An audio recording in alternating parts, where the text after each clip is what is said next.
Well, it's certainly not looking or feeling like winter out there for a lot of us. And we have lost a dense fog advisory that was in effect for portions of Pemiscot and Dunklin counties and also into Obion, Lake, and Weakley counties in northwestern Tennessee. Overall, though, we're not seeing any more of that dense fog in Williamson or Jackson County. However, down towards the south around Pleasant Grove into far southeastern Illinois, we are still seeing a little bit of dense fog, and we also are seeing a little bit of dense fog around the Murray, Kentucky area. But again, we have lost that dense fog advisory that was supposed to expire at 10 o'clock, but it's expired at about 6 o'clock this morning. Temperature-wise, we are dealing with things back towards the west that are in the mid-40s, low 40s across southern Illinois, and about 50 degrees for Cumberland and Paducah. So overall, again, it is feeling pretty warm out there for your morning hours. And running the clock forward, we're still going to see temperatures in the low 40s by 7 o'clock across southern Illinois, mid-40s back towards the west, and we're still going to be seeing the low 50s across portions of western Kentucky.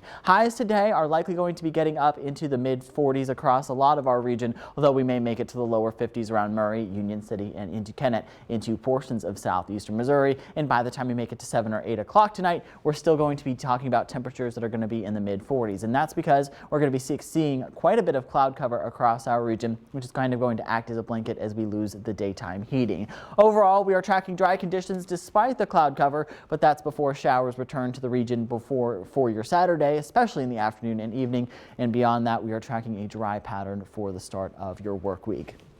Taking a look at our regional satellite and radar, we're not really seeing too much out there, but there is an area of showers back towards the west, and that's what's going to eventually track off towards our region, especially as we get into the afternoon and evening hours tonight and then into the day tomorrow. By 12 o'clock, again, a lot of us are really going to be dealing with just a lot of cloud cover and not seeing too much in terms of shower activity, but notice by midnight on Saturday, we're going to start to see those showers work their way into our region, and they're going to be knocking on our doorstep, and then they're going to be tracking off towards the north. And we could see a more steady rainfall by the time we make it to the mid-morning hours, and that steady rain is really going to be lasting through the afternoon hours on Saturday before those showers kind of try to get their way out of here by the time we make it to Saturday night and into very early Sunday morning. When all is said and done, we could see about a ½ inch to a 3/4 of an inch across much of our region, and maybe even up to an inch in a few isolated locations, and that's on top of very saturated soil from all the rain that we have seen this week. Again, I'm not really sold on that 1 inch figure, but I definitely think we could see about a ½ inch for most of us.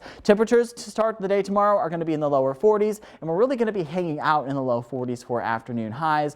And again, we're going to be seeing quite a bit of rain tomorrow. But the good news is Sunday isn't going to be a washout. You may see a few lingering showers early Sunday morning, but skies are going to be overcast, and we're going to see a temperature of about 42 degrees for Saturday's or Sunday's high, I should say. And beyond that, we are going to be running very warm for the next 6 to 10 days across much of our region. You are going to want to keep your Storm Track 3 apps handy though for Saturday, but you're not really going to be needing that radar on the go feature beyond Saturday because we're just really going to be dry for Sunday and Monday. We may see a few isolated showers on Tuesday, but we're really going to be drying out once we make it to Wednesday and Thursday. So we just have to get through this next round of rain before things really dry out and warm up. We're going to see a high today of about 47 degrees, 44 for tomorrow, 42 for Sunday, and 48 for Monday. And then look at that, Danny, we're back into the 50s.